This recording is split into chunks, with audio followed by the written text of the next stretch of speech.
ఖైదీ number 150 ప్రచారం హోరులో గౌతమీపుత్ర శాతకర్ణి కాస్త చల్లబడినట్టు అనిపిస్తోంది. ట్రైలర్ తరువాత ఈ చిత్రానికి సంబంధించి చెప్పుకోదగ్గ ప్రమోషనల్ ఈవెంట్ ఏమీ జరగలేదు.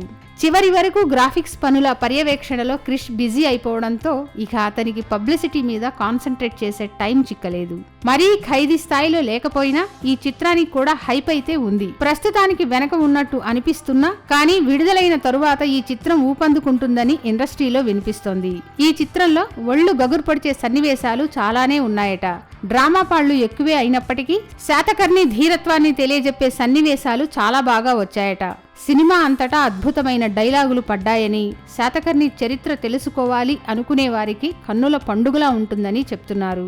ఆరంభం, ఇంటర్వెల్, ముగింపు సన్నివేశాలు సినిమాకే హైలైట్ అట.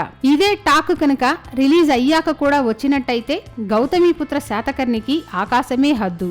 అసలే ఈ కథ మీద ఆసక్తి నెలకొని ఉంది. ఇక టాక్ కూడా తోడైనట్లయితే దీనిని ఆపడం ఎవరి వల్ల అవ్వదు.